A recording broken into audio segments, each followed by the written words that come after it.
Hi, ako po si Ambet ng Novaliches, Quezon City. Gusto ko lang din po sanang magkwento ng creepy experience namin ng kapatid ko sa beach resort na pinuntahan namin. Hindi ko na lang po papangalanan yung beach resort dahil baka makasira pa sa kanila. Basta parteng Batangas po yun. Pero sana kung may makakapakinig ng kwento ko ay maging aware at maingat na lang din sila kung maliligo sila sa dagat. Nangyari yon last summer nang mag-outing kami ng buong pamilya. Kasama lahat ng mga kapatid ko at pamilya nila. Tapos kaming dalawa ng ate Ophel ko na pareho pang single. Pa-birthday na din namin yon kay mama since swimming ang gusto niya sa halip na party. Dahil yun daw yung favorite banding ng mga apo niya.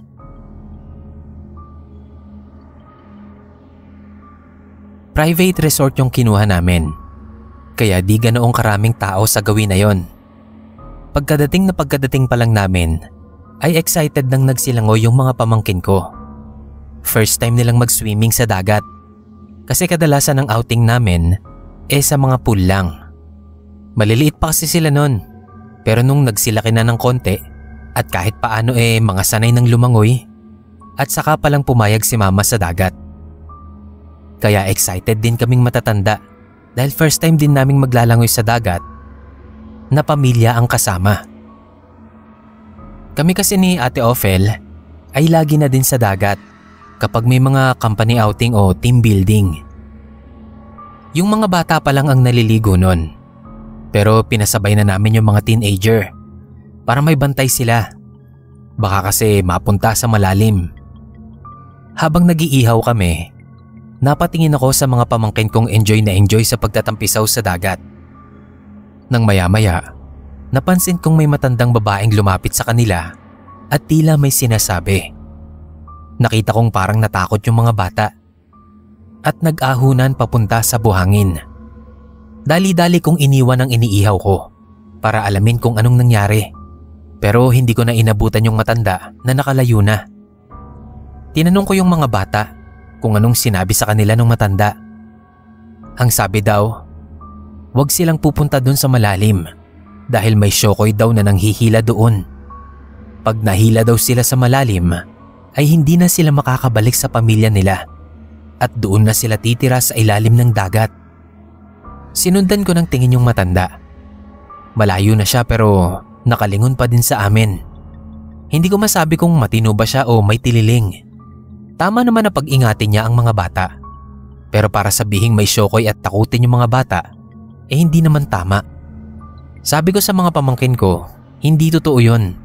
Pero tama lang na wag sila sa malalim. Dahil baka lumakas ang alon at tangayin sila. At saka lang bumalik sa dagat ang mga bata. Pagkatapos naming mag-lunch, ay nag-shot kami ng konti habang nagbi-videoke.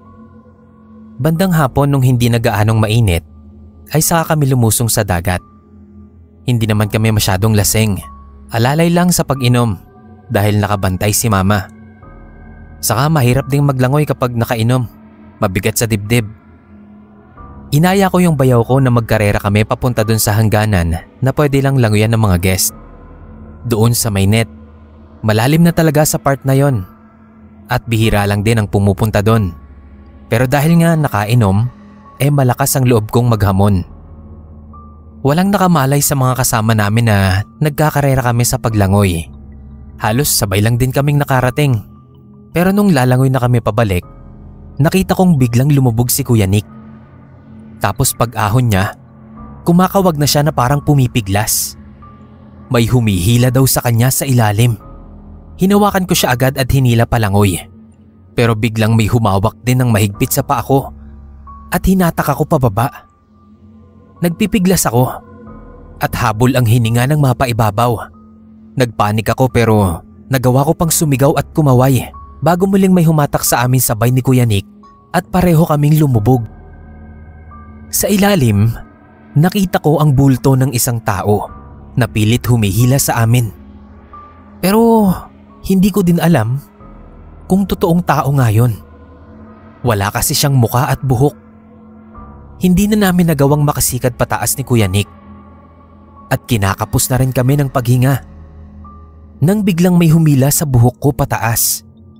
Nung lumitaw ulit kami sa ibabaw, ay nakita ko ang isang lifeguard. At may isa pa na nakahawak naman kay Kuya Nick. Inilangoy nila kami papunta sa Pampanga. Pareho kaming shock ni Kuya Nick. Hindi agad nakapagsalita sa takot. Akala nila mama, nalulunod kami. Dahil nga lasing kami, kaya ikinuwento namin sa kanila ang nangyari. At maging sila ay natakot din. Naaalala ko yung babala ng matanda sa mga pamangkin ko. Mukhang may alam siya tungkol doon. Pero hindi ko na siya ulit nakita.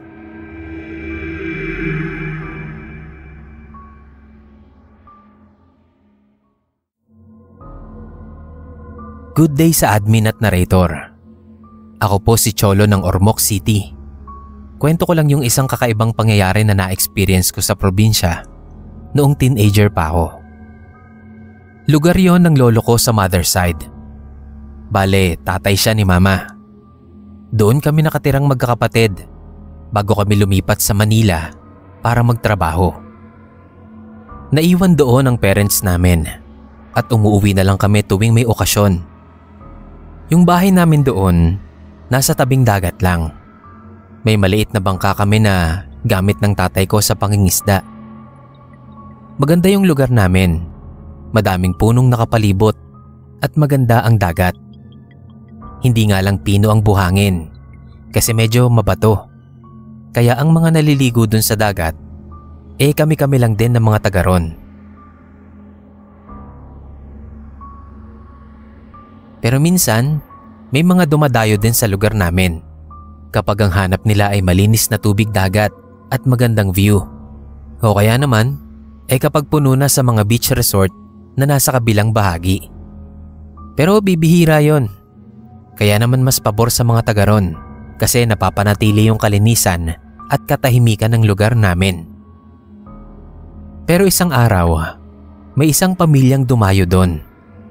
Akala ng mga taga ron maliligo lang, pero doon na pala maninirahan. Nabili nila yung lumang bahay di kalayuan sa amin. Ilang araw pa lang sila doon, napansin na ng mga tao na maligalig ang mag-asawa.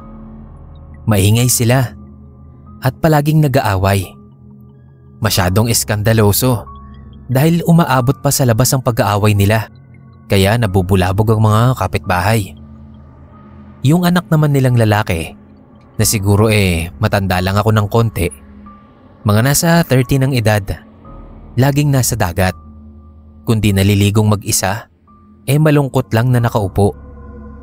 Hanggang sa magkaroon siya ng mga kalaro. Kabilang na yung mga batang pinsan ko.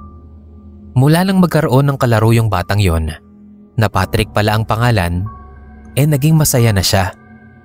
Wala na siyang pakialam kahit mag-away ang mga magulang niya. Basta siya, masaya siya sa mga kalaro niya. Pero minsan, hindi lang parents niya ang nag-aaway. Pati siya, idinadamay na. Palagi siyang sinasaktan ng tatay niya. Nakikita naming tumatakbo siya sa dagat, tapos doon siya iiyak ng iiyak. Sumasaya lang siya kapag may kalaro na siyang bata. Naaawa nga si na mama. Kung pwede lang daw sana nilang ampunin. Nagtagal pa yung ganoong sitwasyon ng bata. Hanggang isang araw, nagising na lang kami na nagkakagulo sa dalampasigan. Nalunod daw yung bata. Hindi pa malinaw kung kusang nalunod o may foul play. Nakita daw kasi na may marka sa leeg niya.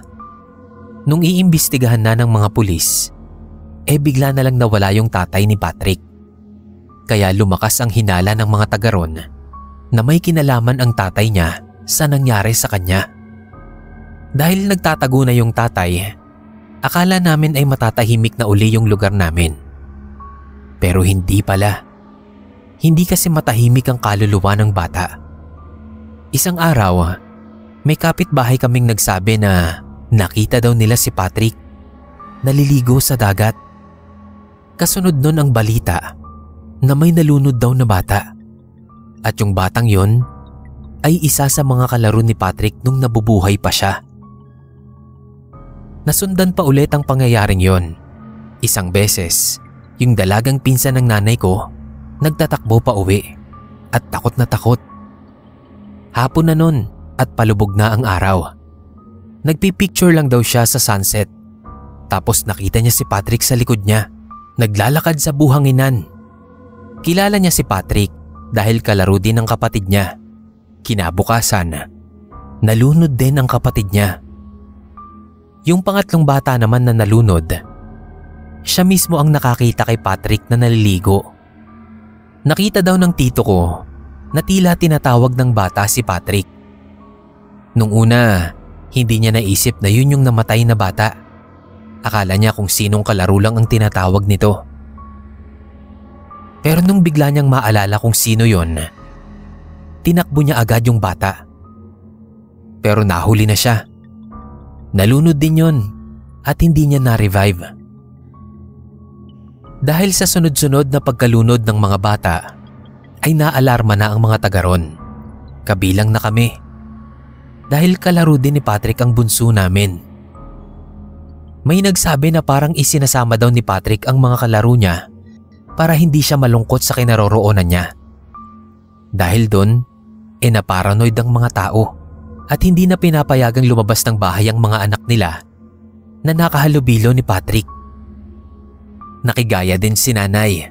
Hindi na din pinalabas, lalo na maligo sa dagat ang bunso namin. Totoo man o haka-haka lang, mabuti na rin daw ang nag-iingat. Dahil naging alerto na ang mga tao, hindi na ulit nasundan ang pagkalunod ng mga bata. Pero isang araw, habang ipinapatali ng tatay ko ang bangka, nakita ko si Patrick. Nakaupo sa buhanginan at malungkot na nakatanaw sa dagat. Hindi ako magkanda tuto sa pagtatali ng bangka dahil sa takot ko. Sinabi ko yon sa magulang ko. Kinabukasan, nagpasya si nanay na magpadasal sa dagat para sa ikatatahimik ng kaluluwa ni Patrick. Kasabay nun, ang pagkahuli ng tatay niya. Kaya natahimik na din siya at hindi na nagpakita pa sa dagat.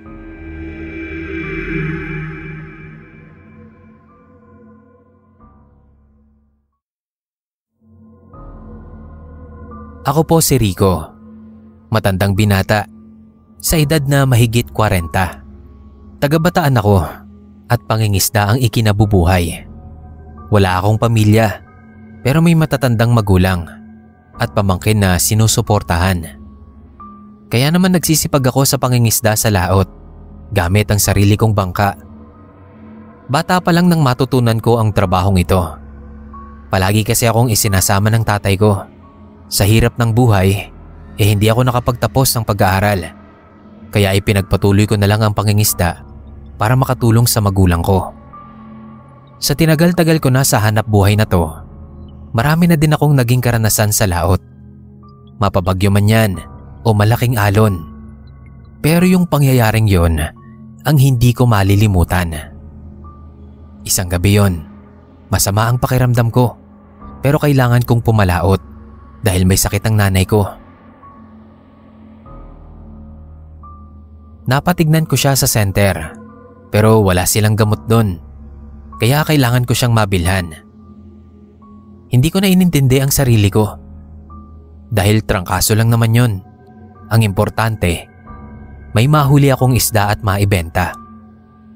Pero sadyang malas yata ang gabing yon. Dahil ilang oras na akong paikot-ikot ay wala pa ding laman ng lambat ko. Hanggang sa hindi ko namalayan na napapalayo na pala ako. Nawawalan na ako ng pag-asang makakahuli ako. Lalo't pasama pa ng pasama ang pakiramdam ko. Hindi ko alam kung dahil doon, kaya nilalamig ako ng husto. Pero kakaiba yung lamig sa bahaging yon ng dagat. Ipipihit ko na sana ang bangka nang bigla akong makarinig ng boses. Pinakinggan kong mabuti. Kung boses nga ba ng tao o ihip lang ng hangin. Pero boses nga yun. At parang babae. Mahina lang yung tinig at parang kumakanta. Chinek ko yung maliit na radyo ko kung doon nang gagaling. Pero hindi ko pa nga pala yun nabilhan ng battery. Nagpalinga-linga ako. Baka may ibang bangka na malapit sa akin at hindi ko napansin. Pero mag-isa lang talaga ako sa gitna ng laot at malayo din ako sa mga isla. Kung doon man galing ang tinig, ay imposible naman yatang tangayin pa yon ng hangin papunta sa akin. At dinig ko talaga na nasa malapit lang yon. Hindi ako yung taong matatakutin, pero sinong hindi matatakot kung may maririnig kang kumakanta sa gitna ng dagat na mag-isa ka lang naman. Naisip ko din na baka sirena yon. Pero sa edad kong yun, maniniwala pa ba ako sa mga sirena? Pero yun lang din talaga ang maiisip mo. At sabi sa mga kwento, mahilig daw kumanta ang mga sirena. Pero hindi ako interesadong malaman kung sirena nga sila. Dali-dali na akong nagmaniobra, pero bigla akong may naramdaman. May laman ng lambat ko. Pinatay ko ulit ang makina at inangat ang lambat. Ganoon na lang ang tuwa ko nang makita ko ang mga isda. Napakarami. Nawala ang atensyon ko sa naririnig kong tinig at nabaling sa mga huli ko. Nakailang banyera din ako, kaya tuwang-tuwa ako nun. Noon ko ulit narinig yung tinig at sa pagkakataong yun, medyo malakas na yun. Sa kabila ng kilabot na nararamdaman ko, napansin ko na maganda pala yung tinig niya. Kahit hindi ko naman naiintindihan kung ano yung kinakanta, dahil parang puro haming lang naman. Pero dahil hindi ko nakikita kung sino yung may-ari ng tinig na yon, mas nanaig yung takot ko. Kaya umalis na agad ako dun. Hindi mo na ako nakapalaot ng mga sumunod na gabi dahil dalawa na kami ng nanay ko na may sakit. Pero nung bumuti na ang pakiramdam ko, bumalik na ako sa bahaging yun ng laot kung saan ako maswerteng nakalambat ng madaming isda. Sa isip ko, baka wala naman na yung nadinig kong kumakanta. At wala na nga. Pero wala din yung maraming isda. Matagal-tagal na ako dun, pero wala pa din akong huli. Maya-maya, narinig ko ulit yung magandang tinig na yon. Kasabay ang biglang paglitaw ng maraming isda na parang kusang pumapasok sa lambat ko. Hindi ko alam kung saan ako kinikilabutan. Kung sa nadidinig kong tinig o sa dami ng isda. Pero sa huli, napansin ko na unti-unting nawawala yung takot ko at ninanamnam ko na yung boses niya. At naisip ko din na yung tinig na yon ang may dala ng mga isda, kaya hindi ko dapat katakutan. Puno na ang bangka, kaya uuwi na ako. Pero may nakita akong anino na nakasabit sa katig. Tumayo ang balahibo ko, pero nilakasan ko ang loob ko. Kaso kahit anong silip ko, hindi ko talaga makita kung sino o ano yon. Sadyang nagtatago siya sa ilalim ng bangka at ayaw magpakita. Kaya naman nagpasalamat na lang ako sa kanya dahil alam kong yung magandang tinig niya ang nagbigay ng maraming isda sa akin. Hindi ko alam kung anong klaseng nilalang yung nakita kong yun sa laot. Hindi ko masabing sirena dahil bukod sa hindi ako naniniwala doon, hindi ko naman din siya nakita ng buo.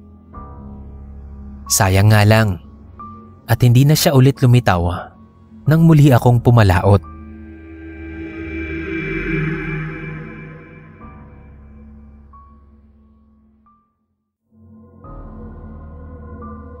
Ako si Paul ng Atimonan, Quezon.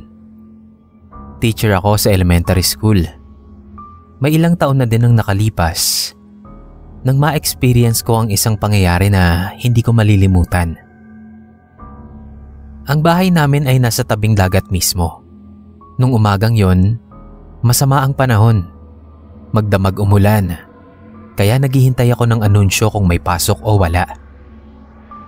Past 4 AM pa lang nun. Ako pa lang ang gising sa amin. Nagtimpla ako ng kape at naupo sa tapat ng bintana. Malapit lang ang bahay namin sa hangganan. kung saan may bundok at batuhan. Inilibot ko ang tingin ko. Walang tao sa paligid dahil walang nakapangisda. Gawa nga ng sama ng panahon. Kaya nakaponto ang ilang mga bangka doon, kabilang na ang bangka ng tatay ko. Nakatuon ang pansin ko sa mga batuhan. Napakunot ako nang may makita akong babaeng nakaupo doon. May poste malapit sa amin, kaya kahit papaano ay maaaninag mo ang bahaging baybayin. Nakatalikod yung babae at nakaharap sa dagat. Nagtataka ako dahil unusual sa lugar namin na may makikita kang nakaupo sa tabing dagat ng ganong oras at sama ng panahon. Na-curious ako, kaya naisipan kong lapitan. Binitbit ko yung kape ko. Habang papalapit ako, ay nabistahan ko na yung babae. May kapayatan siya at mahaba ang buhok na tinatangay ng hangin. Pero wala siyang pakialam kahit na tumatabo na yun sa mukha niya. Naka-side view pa siya, kaya lalong hindi ko makilala. Lumingon naman siya at tipid na ngumiti nung batiin ko. Napansin ko agad na maganda siya. Tama nga, hindi siya taga ron dahil noon ko lang siya nakita. Baka kamag-anak ng isa sa mga kapitbahay namin. Nagulat ako kasi basang-basa siya. Halatang lumublob siya sa dagat. Pero hindi naman siya nakapanligong outfit dahil nakasuot siya ng black maong pants at puting long sleeve polo. Nagandahan ako sa kanya at na-curious din, kaya nagka-interes akong alamin kung sino at taga saan siya. Sinubukan kong mag-umpisa ng usapan. Ang aga niya kakong naligo. Hindi ba siya nilalamig? Sagot niya, ilang araw na nga daw siyang nilalamig. Medyo na-confuse ako sa sagot niya. Paanong ilang araw nang nilalamig? Kung nilalamig siya, bakit siya naligo at hinahayaan niyang basa ang damit niya? Sinabi ko na bakit hindi muna siya magpalit ng damit. San ba kako ang bahay niya? Malayo daw at may hinihintay pa daw kasi siya. Nahihiwagaan ako sa mga sagot niya. May pagka-misteryosa yung babae.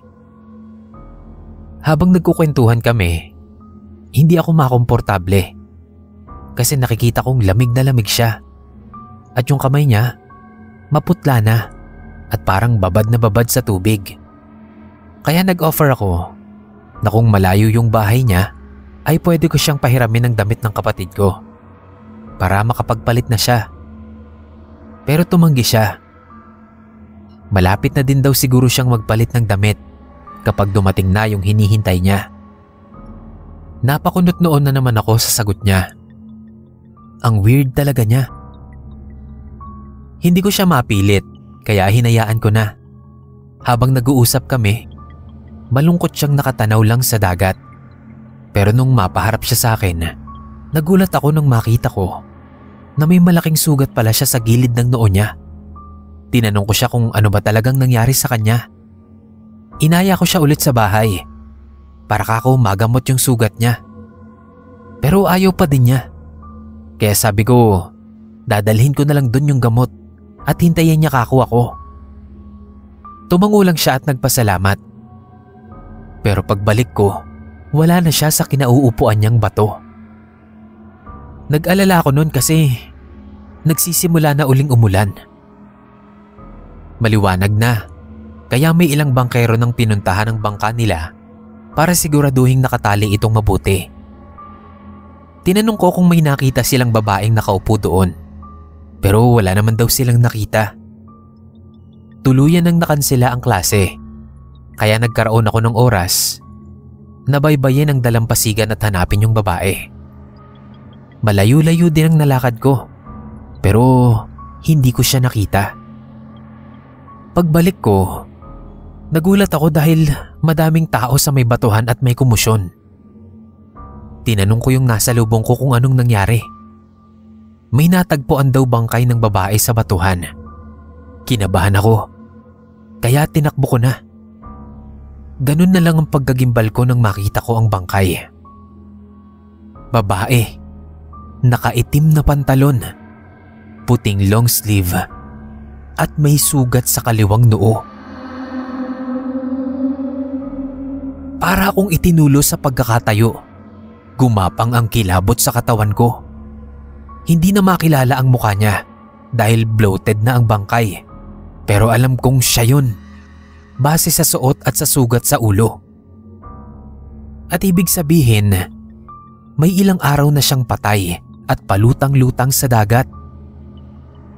Sa sobrang pagkagimbal, ay hindi ko na nagawang magsalita. Nakikinig lang ako sa usapan ng mga dumating na pulis. Ilang araw na daw na hinahanap ang babaeng iyon na inireport sa kanila na biktima ng kidnapping.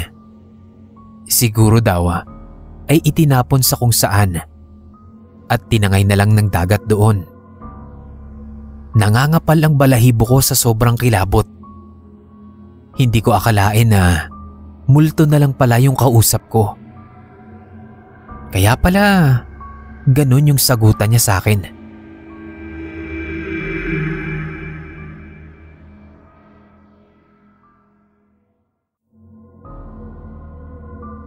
Ako po si Bernie ng Tondo, Manila. Pahinante sa truck ang trabaho ko. At first time ko lang magpapadala ng story.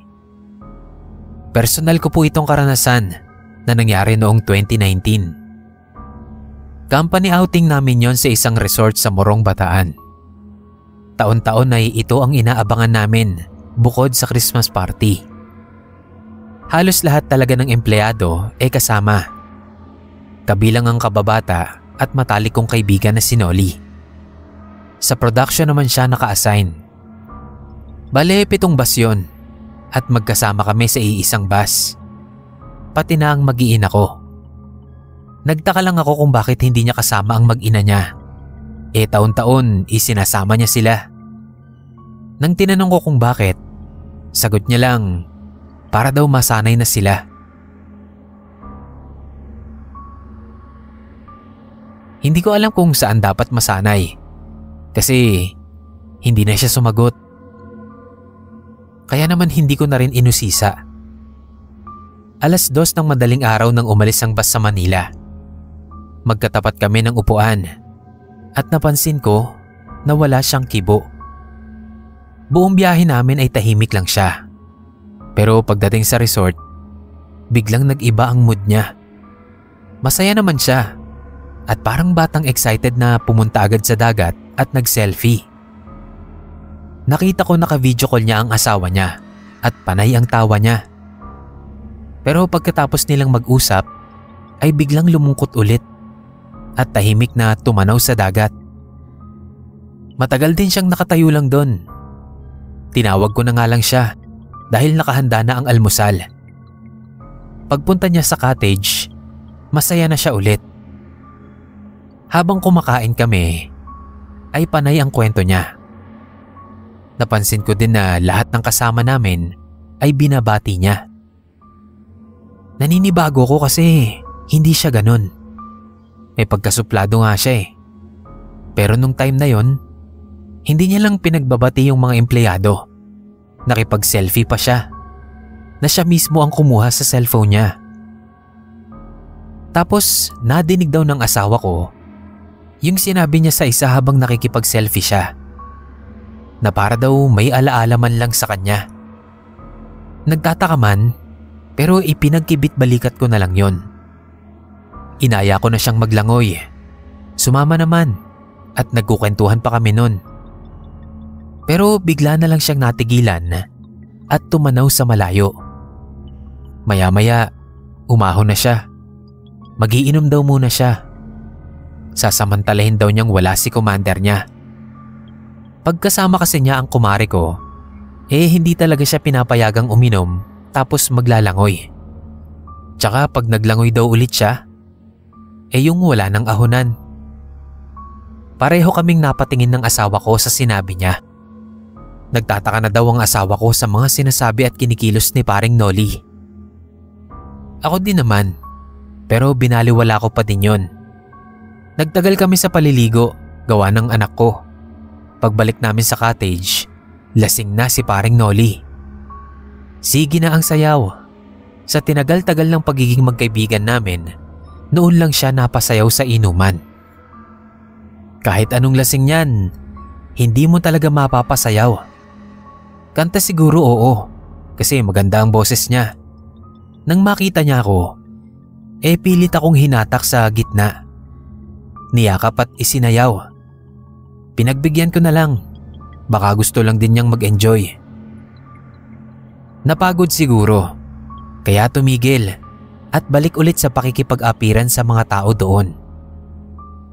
Yung misis ko, naninibago din sa kilos niya. Nasusundan siya ng tingin at kung ano-ano nga daw ang sinasabi sa mga kausap. May isa daw sinabihan na pusuan naman daw yung profile picture niya. Kaya napascroll sa FB yung asawa ko at nakita nga niya na nagpalit pala siya ng profile. Sa picture niya, sunset ang background at nakaharap siya sa dagat. Tapos may caption na Destiny. Maya-maya, binalikan niya ako at niyakap. Nagpasalamat siya. Tinanong ko kung para saan, pero hindi na siya sumagot.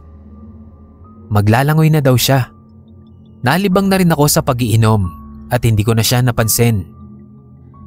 Hanggang sa humapon na.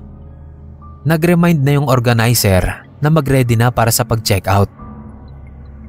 Noon ko naalala si paring Noli na hindi pa siya bumabalik. Nakita ko siyang naglalangoy pa rin, kaya nilapitan ko. Sinabihan kong umahon na siya dahil uuwi na kami. Sagot niya sa akin, mauna na daw kami dahil hindi na kami sabay sa bus. Special daw yung sasakyan niya. May kilabot na gumapang sa katawan ko nun. Hindi ko alam kung bakit nanlamig ako. Tinawag na ako ng asawa ko para magbanlaw.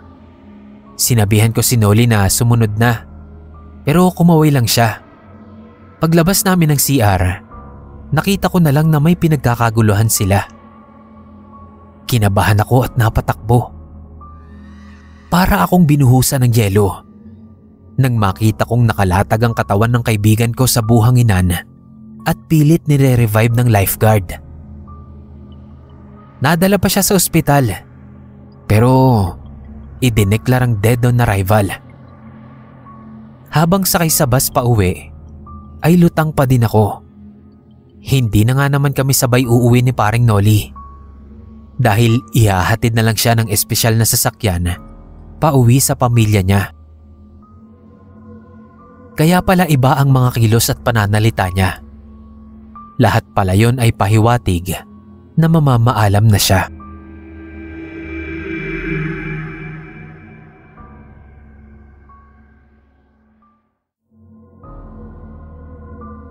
Kumusta? Tawagin niyo na lang akong Betong. Yan po ang palayaw ko sa bahay namin. May karanasan ako noong bata pa ako na gusto kong ibahagi sa inyo. Matagal na yon, pero ngayon ko lang maikukwento sa ganitong platform. Kasi hindi ko alam na may ganito palang channel na pwede kang magpadala ng karanasan mo. Taga Bicol ako at nakatira kami sa tabing dagat. Pangingisda ang ikinabubuhay namin. 5 kaming magkakapatid at pangatlo ako. Maliliit pa lang kami ay palagi na kaming isinasama ni tatay sa pangingisda. Para daw maaga naming matutunan ang trabahong ipinangbubuhay niya sa amin. Pangarap ng tatay ko na makapagtapos kaming lahat ng pag-aaral. Pero mabuti na din daw na may alam kaming ibang hanap buhay. Kaya salitan niya kaming isinasama sa dagat. Wala naman kaming tutol doon. Naiintindihan namin na gusto lang ng tatay ko na matuto kami sa buhay. Lalo na at hindi naman na sila pabata ng nanay ko.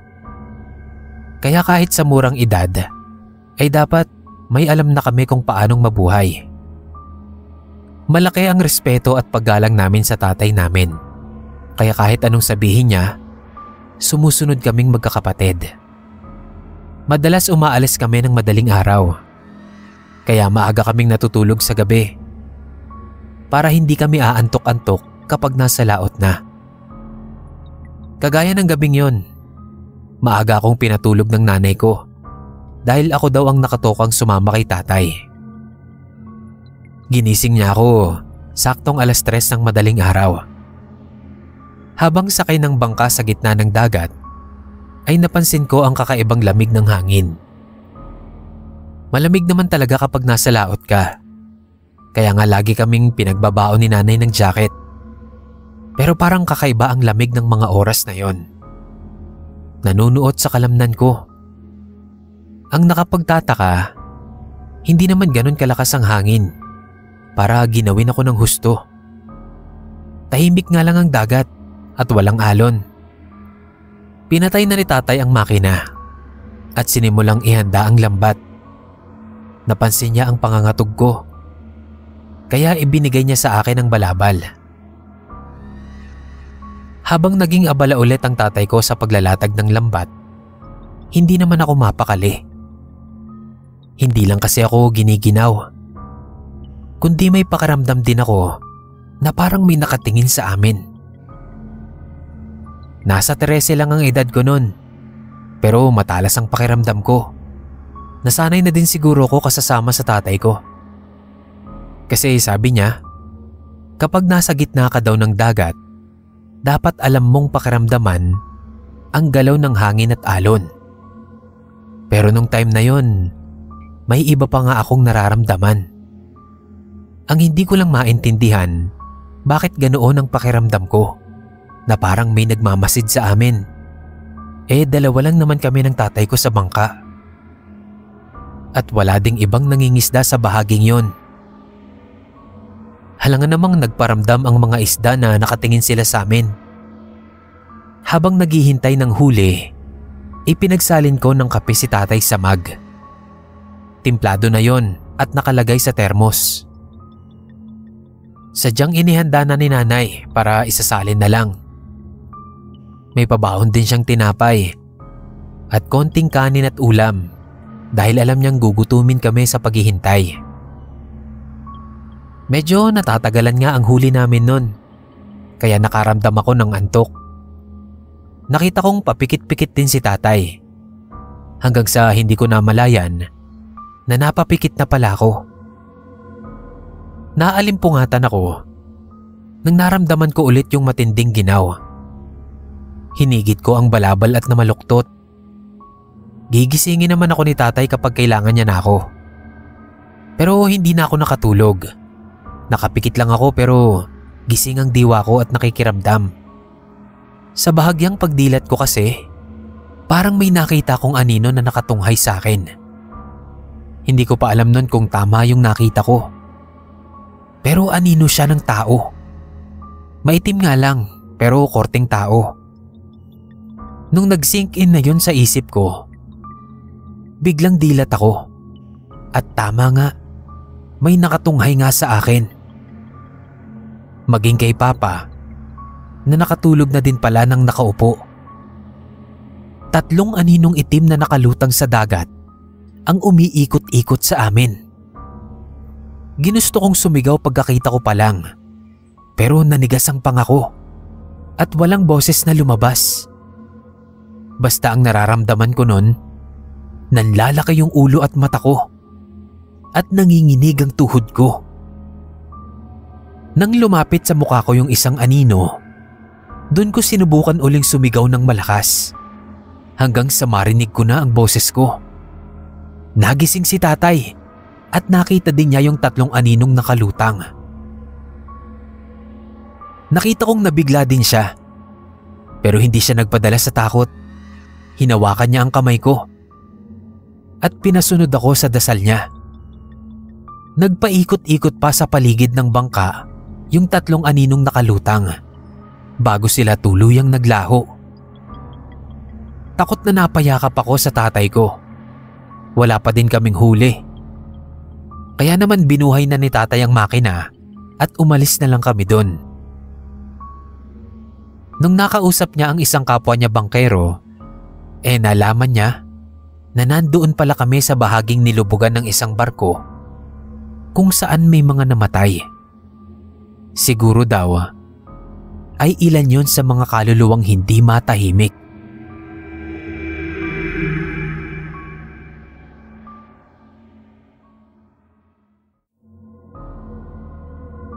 Pagbati sa lahat ng listener ngayong araw na to, lalo na sa mga taga Pampanga. Kasalukuyan akong nakabase ngayon sa US. Pero itong ibabahagi ko ay karanasan ko noong bata pa ako. Nakatira kami sa San Simon, Pampanga. Sa part na yon, masasabi kong probinsyang-probinsya pa talaga. Lalo na nung kabataan namin. Yung bahay namin doon tabing bukid pa. Hindi marangya ang buhay namin noon. Ang totoo nga, nakatapak pa ako ng paa kapag pumapasok na sa paaralan. At ang gamit lang naming bag noon yung plastic bag lang. Hinding-hindi ko makakalimutan yung naging best friend ko noong elementarya. Si Eko. Kami ang laging magkasama noon. May mga iba naman akong kaibigan, pero si Eko, tampulan ng tukso siya. Kasi maitim ang balat niya at kulot na kulot ang buhok niya. May mga bagay siya na naikukwento sa akin na mahirap paniwalaan. Tulad na lang ng sabihin niya na nakatira daw siya sa malaking puno. Bagay na hindi ko mapaniwalaan. Biniro ko pa nga siya nun. Ano baka ako sila? Unggoy? Pero giit niya, sa loob daw mismo ng puno sila nakatira. May mga himalang bagay din na nangyayari kay Eko nun, na hanggang ngayon, hindi ko maipaliwanag. Magkasabay kaming maglakad pa uwi, nang bigla na lang siyang nauna sa akin na tumawid ng kalsada. Saktong may malaking truck na padaan, at kitang-kita ko na nagulungan siya ng truck. Napahinto pa nga yung truck. Pero nagulat ako kasi pagtingin ko sa kalsada, wala na si Eko. Hinanap ko pa siya, pero wala na talaga. Yung driver mismo ay bumaba na rin ng truck at hinanap niya rin si Eko, pero hindi niya rin nakita. Kinabahan ako kasi baka tumalsik siya sa gilid ng bukid, pero wala. Kinabukasan, hindi ko inaasahan na papasok si Eko. Nagulat ako sa kanya kasi walang kahit anong galos ang katawan niya. Naalala ko pa nga, kinukulit ko siya noon. Tanong ako ng tanong kung anong nangyari sa kanya. Pero ayaw niya namang magsalita. Hindi lang yun yung huling beses na may nangyaring kakaiba. Sabay kaming umuuwi. Pero pagdating sa isang kanto, naghihiwalay na kami. Kasi iba na ang way ng bahay namin. May time na sinundan ko siya. At totoo nga yung sinabi niya na sa puno siya nakatira. Nakita ko na tila may lagusan doon sa puno dahil nga nakapasok siya sa loob. Gulat na gulat ako nun. Sa batang edad ko, syempre nakaramdam ako ng takot. Anong klaseng tao ka ako si Eko? O tao pa ba siya talaga? Hindi ko alam. Simula nang mangyari yon, nilayuan ko na siya. Alam kong magagalit kayo at yun din ang labis kong pinagsisisihan. Dahil nalaman ko na napahamak siya. Sumama ako sa ibang mga classmates ko. Pinagkalat ko na nakatira siya sa puno. Ang pagkakaintindi ng mga kaklase ko, sa tuktok sila nakatira. Kaya inasar-asar nila si Eko. Palagi nilang binubuli. Ako naman, pinapanood ko lang kung paano siyang sipa-sipain. Kung paanong dumihan yung damit niya. Minsan nga, nakikisama pa ako sa pambubuli. Umabot pa sa sitwasyon na binabato nila yung puno na tinitirhan ni Eko. Nang matapos kami ng elementarya, hindi ko na nakita pa si Eko. Hindi ko na rin siya nakausap pa kahit kailan. Pero after graduation naming lahat, yung mga nambuli kay Eko, nagkasakit, nilagnat at nagsuka sila. Liban lang sa akin. Bukod tanging ako lang ang hindi. Tingin ko, may kakaibang kakayahan talaga si Eko na hindi alam ng mga normal na tao. Sinubukan kong puntahan yung kinatatayuan ng puno na tinitirhan nila Eko. Pero bigla na lang nawala yung puno doon. Walang senyales na pinutol o kung anuman. Damo na lang ang nandoon. Hanggang ngayon, nagsisisi pa rin ako sa nagawa ko. Wala namang nagawang mali sa akin si Eko. Naging totoong kaibigan siya sa akin. At sa kabila ng lahat ng nagawa ko, ay hindi niya ako ginantihan.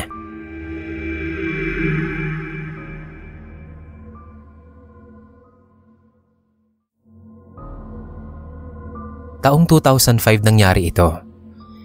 9 na taong gulang ako noon. Yung bahay namin, tabing sapa. Yung sapa na yon, tuyo na at hindi na dinadaluyan ng tubig. Nagkakaroon lang yun ng tubig kapag bumabagyo at nagkakabaha.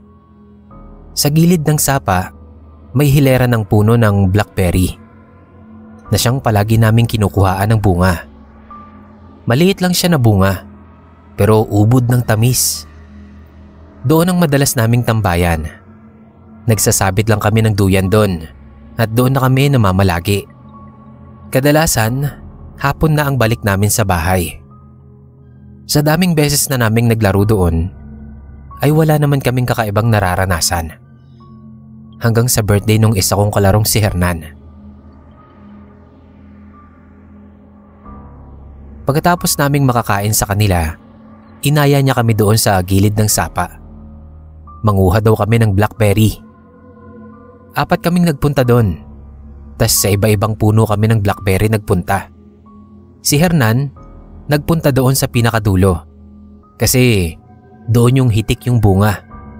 Kahit nga palagi na namin kinukuhanan yon, hindi talaga nauubusan. Nang matapos na kaming kumuha, tinawag ko na sila para umuwi na. Magdidilim na din kasi nun.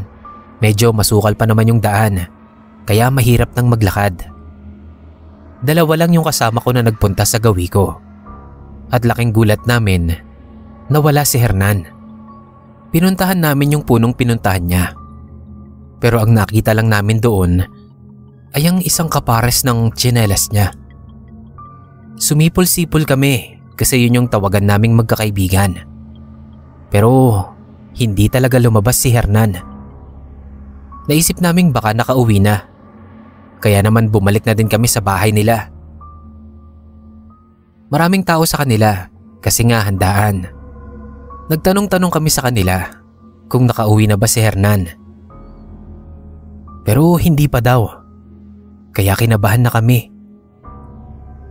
Napagalitan na din kaming magkakaibigan kasi bakit daw hindi namin alam kung nasaan siya.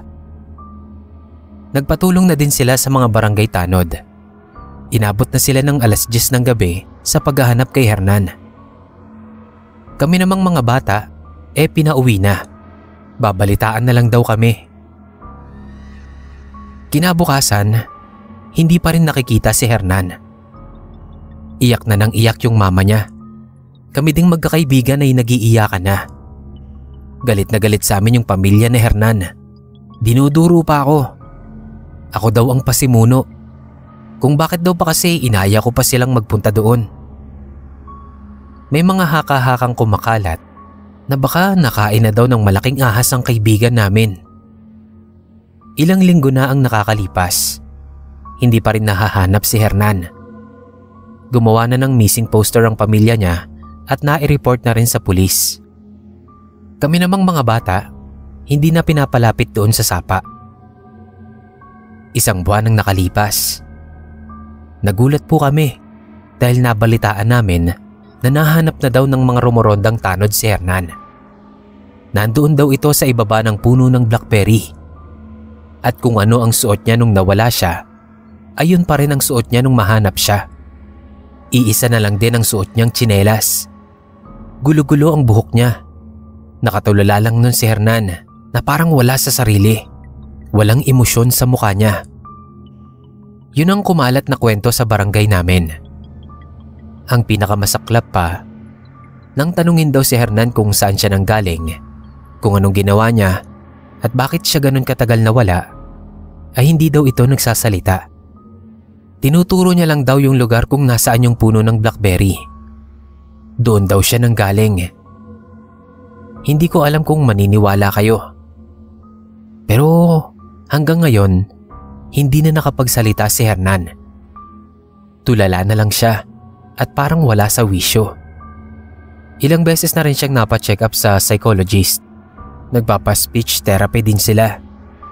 Pero hindi na daw talaga nagsalita si Hernan. Ano kaya talagang nangyari sa kanya? Talaga kayang may kumuha sa kanya at nanggaling siya doon sa puno na yon? Iyon po ang hindi na kailanman masasagot pa ni Hernan. Dahil habang buhay na siyang hindi makakapagsalita.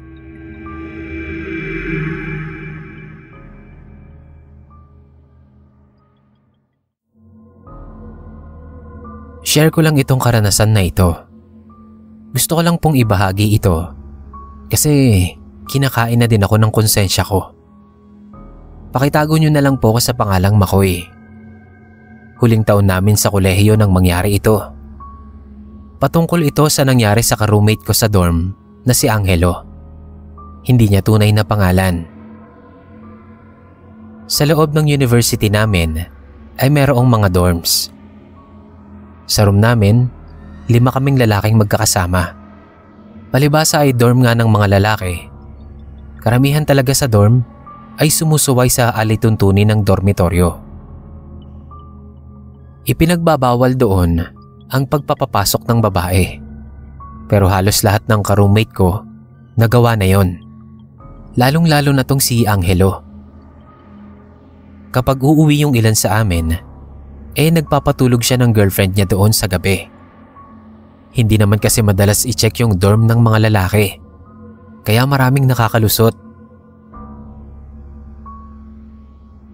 Minsan lang ako umuwi sa bahay namin. Sa kadahilanan na gusto kong makatipid. Kaya palaging ako ang nakaka-witness ng mga milagrong ginagawa ni Angelo at ng girlfriend niya. Ang ginagawa ko nagpapasak na lang ako ng headset sa tenga ko at nilalakasan yung volume ng music. Dahil madalas ngang iuwi ni Angelo ang babae niya, nakilala ko na din siya at medyo napalapit din ang loob ko. Nakakakwentuhan kapag may oras at hindi pa nakakauwi si Angelo. Kasi minsan, kusa na lang ding pumupunta doon yung babae. Ilang linggo ang nakalipas. Naabutan ko si Angelo at ang girlfriend niya. Nag-aaway sila. Sabi ko sa isip ko, "Aba, bago to ah." Yun pala ay malaking problema ang kinakaharap nila dahil nabuntis yung babae. Ang gusto ni Angelo, ipalaglag ang bata dahil huling taon na namin sa kolehiyo. Kapag nalaman yun ng magulang niya, baka pahintuin siya sa pag-aaral. Umiiyak yung babae. Ayaw niyang ipalaglag yung bata. Gusto niya daw ituloy yung pagbubuntis. Napatayo ako agad dahil nakita kong inambahan ni Angelo ng suntok ang babae. Kaya inawat ko siya at baka masaktan niya pa. "Talaga bang sa akin yan?" Singhal ni Angelo doon sa girlfriend niya. Hindi nakasagot ang babae at patuloy lang sa pag-iyak. Nung huling semester na namin, kapansin-pansin ang pagbabago ni Angelo. Hindi niya na iniuuwi yung babae. Lagi siyang tulala. Akala namin dahil sa exam week lang at madaming pressure. Sumabay pa yung paghihiwalay nila ng girlfriend niya. Bumaho na din yung loob ng room namin kasi hindi na siya naliligo. At yung pinagpalitan niya ng damit, nakakalat lang doon sa kama niya. Pero onding pagkakataon na nahuhuli ko siyang nagsasalitang mag-isa o kaya naman bigla na lang sisigaw. Hanggang sa napagpasyahan kong kausapin siya ng masinsinan. Doon siya nagsabi na may nadidinig daw siyang iyak ng sanggol sa gabi at nanggagaling daw yon sa gilid niya. Kasi yung kama niya ay doon nakapwesto sa may gilid ng bintana at sa labas naman ng bintana may puno ng mangga doon. Kapag titingin daw siya doon sa bintana niya, may nakikita daw siyang sanggol na umiiyak na bigla na lang nagbabago ng anyo na parang nagiging tiyanak. Hindi daw tumitigil sa pag-iyak. Doon niya na inamin sa akin na ipinalaglag pala nila yung bata. Tapos parang nawala daw siya sa sarili. Iniuwi daw niya yung fetus sa dorm namin na nakalagay lang sa plastic. Kaya ibinaon niya na lang daw doon sa puno ng mangga sa gilid ng dorm.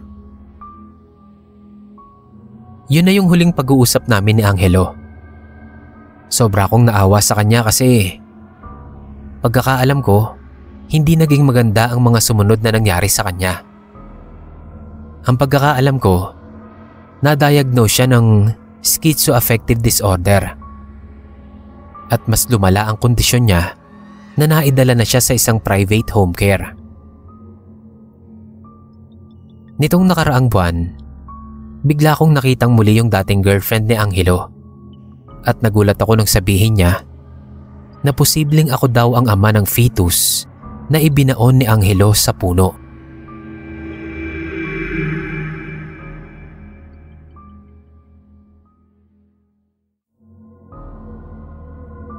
Hindi ko na po maalala itong experience ko na to.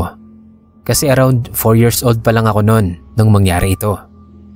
Naikwento na lang ito sa akin ng mama ko noong lumaki na ako. Tawagin niyo na lang po akong George. Hindi ko kasamang lumaki ang papa ko. Dahil 2 years old pa lang ako, pumanaw na siya. Biglaan ang pagkawala niya. Jeepney driver kasi ang papa ko. At naaksidente ang minamaneho niyang jeep. Mahirap lang ang buhay namin nun. At kwento ng mama ko, walang-wala kami nung panahon na yon. Kumbaga, isang kahig, isang tuka. Umaasa lang din kasi sa kinikita ni Papa. Nang mawala nga si Papa, gumuho ang mundo ni Mama. Hindi niya alam kung paano kaming mabubuhay, kung ano nang mangyayari sa amin. At higit sa lahat, wala siyang pampalibing kay Papa. Wala kaming kakayahan na makabili ng lupa sa sementeryo at mabigyan ng maayos na libing si Papa. Masakit man sa kalooban ni Mama, inilibing lang si Papa sa likod ng bakuran namin. Kasabay ng paglibing kay Papa, ay nagtanim si Mama ng puno ng kaimito sa ibabaw ng lupang pinaglibingan kay Papa bilang tanda daw. Kaimito din kasi ang paboritong prutas ni Papa para kahit papaano daw ay matuwa si Papa.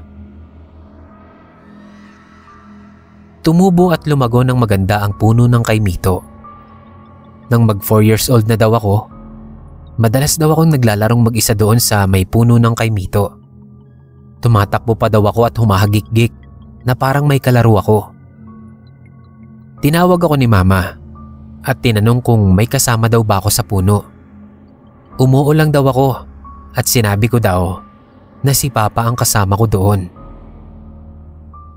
Naiyak si Mama at syempre kahit mahal niya si Papa, nakaramdam siya ng takot na baka hanggang paglaki ko ay makakita ako ng kaluluwa. Nagdasal daw si Mama sa harap ng puno at pinakiusapan si Papa na wag daw sa akin magpakita para paglaki ko daw hindi ako matakot. Sabi naman ni Mama, matapos naman daw niyang magdasal, ay bumisita si Papa sa panaginip niya. Nakangiti daw si Papa habang nakatayo sa harap ng puno ng kaimito. Hindi daw nagsasalita si Papa, basta nakangiti lang ito kay Mama.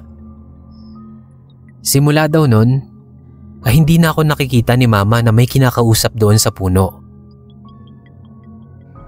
Pero naniniwala si Mama na patuloy akong pinoprotektahan ni Papa. Lalo na kapag nahuhulog daw ako sa duyan. Wala man lang daw akong nagiging bukol o sugat kahit na mataas ang kinakalaglagan ko. Tapos may pagkakataon daw na nung nagka-dengue ako, pakiramdam daw ni Mama, binabantayan ako ni Papa dahil may nakikita siyang dahon ng kaimito sa hospital bed ko. May muntikan na ring manloob sa bahay namin Pero napurnada kasi nadisgrasya yung nagtangka. Nahulugan daw ng mga bunga ng kay Mito, dahilan para madulas ito sa bubong. Naniniwala ako na simula bata pa lang ako ay binabantayan na ako ng papa ko. Na kapag malungkot ako, bigla na lang akong may makikitang dahon ng kay Mito sa loob ng bag ko. Kahit napaka-imposibleng magkaroon ng ganoon doon. Matanda na ngayon yung puno ng kay Mito at alam kong hindi kami pinapabayaan ni Papa. Oo't bata pa ako nang mawala siya. Pero hindi ko naramdaman na wala akong ama dahil palagi lang siyang nasa tabi ko. Maraming beses na sana kaming nadisgrasya nun. Pero laging nandyan si Papa para gabayan kami.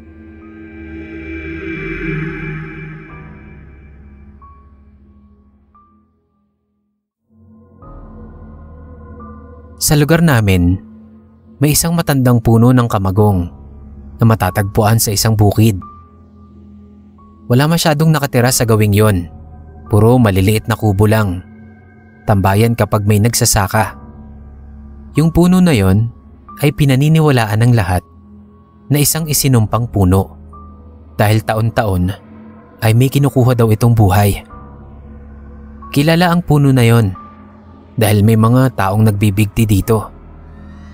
Karamihan daw sa mga taong nagbibigti doon, ang dahilan ay depresyon o kaya naman ay pagkakabaon sa utang. Marami ng mga taga doon sa amin ang nagsasabi na ipaputol na yung puno na yon dahil nakakaperwisyo lang at nagdadala daw ng malas. Ang napapansin pa nga daw nila, kapag may nagbibigti doon, ay mas lalong lumalago at gumaganda ang tanim doon sa bukid. At kapag naman daw may taon na walang nagkitil ng buhay nila doon, ay nagiging tuyot ang lupa at hindi nagiging maganda ang ani. Hindi namin inaasahan na isa sa kamag-anak namin ang mabibiktima ng puno na yon, ang pinsan kong si Charles. Palabiro ang pinsan ko na yon at masayahin, kaya hindi namin akalain na mangyayari yon sa kanya. Bigla na lang kasi siyang nagkaroon ng interes na bisitahin yung puno.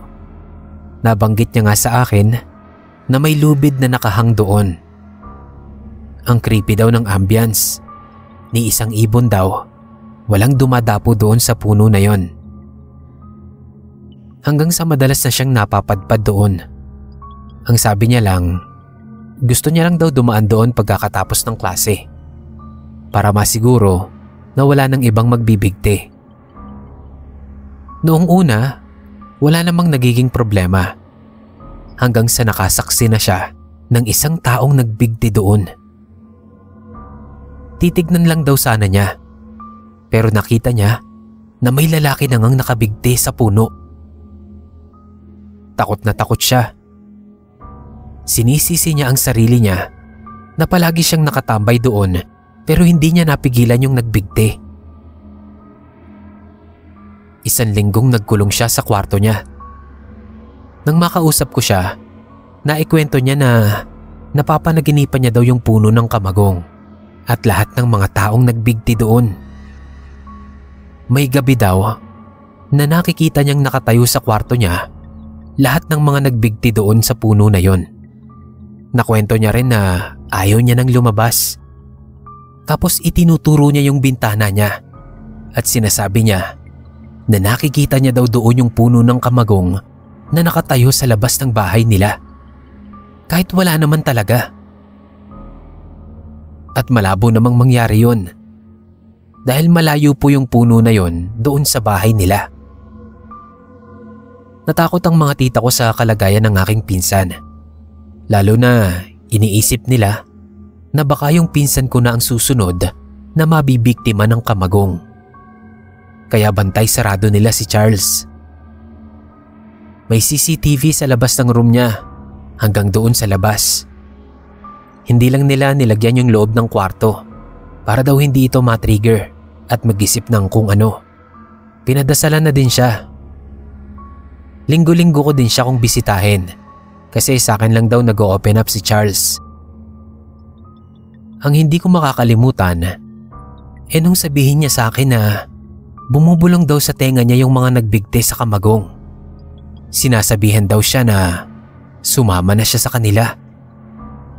Kaya naman lahat ng lubid o kahit anong klase ng tali at mga matutulis na bagay ay itinago namin sa kanya. Inaya ko siyang lumabas para naman makalanghap siya ng sariwang hangin. Pero takot na takot talaga siya. Hindi niya na nga rin binubuksan yung bintana ng kwarto niya. Kasi sa paningin niya, andun nga daw at nakatayo yung puno ng kamagong sa labas ng bahay nila. Hinihintay daw siyang lumabas ng kwarto. Hanggang sa dumating na nga po ang kinatatakutan namin. Hindi namin alam kung paanong nangyari na nakalabas siya sa kwarto. Dahil hindi namin nakita sa CCTV. Wala din sa kuha sa CCTV sa labas ng bahay kung sa bintana man siya dumaan. Basta ang sumunod na lang namin na namalayan ay may nagbalita na sa amin na may nakabigti daw sa puno ng kamagong at ang biktima ay si Charles. Lahat po kami ay nagdadalamhati sa nangyari. Sa galit ng mami ni Charles, gusto niya nang ipaputol yung puno. At gano'n na nga ang nangyari. Ipinaputol na yung punong yon sa tulong ng kapitan namin. Ang nakapagtataka nga lang, simula nang maputol yon ay hindi na mataniman yung bukid dahil wala nang nabubuhay na pananim doon.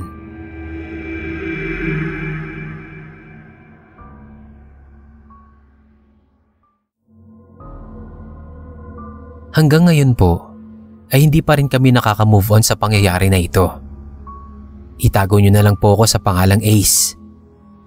Kaming magtutropa, nakahiligan na namin ang tumambay doon sa tapat ng tindahan ni Aling Nita. Sa tapat ng tindahan nila, may mataas na puno ng nyog. Kapag tumatambay kami doon, hindi maiwasan ang magkaayaang uminom. Hindi naman sobrang inom, mga konting tagay lang. Ganun yung buhay namin nung binata pa ako at wala pang pamilya. Madalas habang nakatambay kami doon, nagkakataon na dumadaan yung palaboy na lalaki. Yung damit niya, dinikitan niya ng tuyong dahon. Sobrang dumi niya at mahahalata mong hindi naliligo dahil magkakadikit na nga yung hibla ng buhok niya. At pag dumaan siya, mapapatakip ka talaga ng ilong sa baho. Makita mo pa lang siya, maaamoy mo na talaga yung halimuyak niya.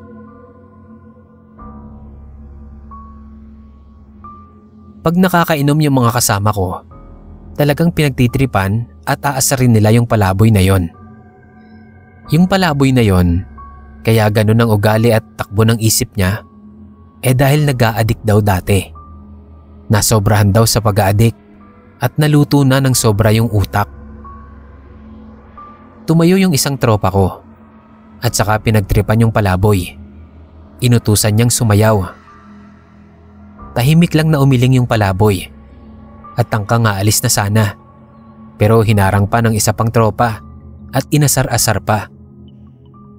Ako naman, nakikitawa lang sa kanila. Nakita kong nag-iba yung ekspresyon ng mukha ng palaboy. Para siyang nairita o nagalit. Bigla siyang lumakad palapit doon sa isa kong tropa at saka ito binulungan. Nakita namin na parang nanigas ang katawan ng tropa namin. Kala namin inaasar niya lang yung palaboy. Pero hindi namin inaasahan nang bigla siyang lumakad at umakyat doon sa taas ng puno ng nyog. Tinatawanan pa nga namin siya kasi kung ano na naman yung trip ng tropa ko na yon.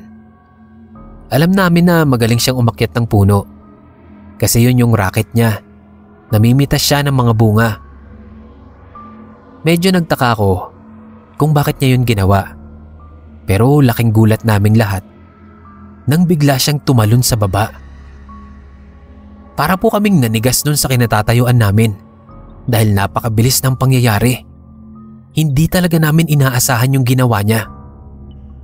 Para siyang nasapian na hindi namin maipaliwanag. Padapa siyang bumagsak sa ibaba. Napakalakas ng impact ng pagbagsak niya. Nagsitakbo lahat ng tropa ko sa gawin niya. Samantalang ako, napunta agad ang tingin ko doon sa palaboy. Nakangisi lang ito habang nakatingin doon sa tropa ko. Parang natutuwa sa nangyari. Nang mapansin niyang nakatingin ako, mabilis na siyang tumakbo. Yung isa kong tropa, hinabol siya at sinigawan. Tapos pinagmumura. Tinatanong kung anong ginawa niya doon sa tropa namin. Kasi kami po, nabigla din talaga kami sa nangyari. Ano bang ginawa ng palaboy na yon? Ano bang ibinulong niya? At parang bigla na lang nawala sa sarili yung tropa namin. Nagtawag kami ng ambulansya sa munisipyo at isinakay yung tropa ko. Wala siyang malay at naliligo sa sariling dugo. Sa may batuhan kasi siya bumagsak. At yung dugo niya ay naiwan pa doon sa pinagbagsakan niya. Naging kritikal yung lagay niya at 1 linggong hindi nagising. Ang nakakapangilabot pa, may nakapagsabi sa amin, isa sa mga suki ni Aling Nita na bumili nung araw na yon, na pagkatapos daw naming maisugod sa ospital yung tropa namin, ay bumalik pa daw doon yung palaboy. May dala daw itong garapon at kinukuha yung mga bato na may patak ng dugo ng tropa namin. Hindi na namin maisumbong sa barangay yung palaboy. Dahil nga kakaiba yung pangyayari na yon. Bukod sa hindi naman kami paniniwalaan, maski kasi kami, hindi namin maipaliwanag. Bumuti naman ang kalagayan ng tropa ko. Ilang linggo din ang makalipas. Nagising siya pero hindi na namin siya makausap ng matino dahil lagi na siyang tulala. Ang tanong lang namin, ano kaya yung ibinulong ng palaboy sa kanya?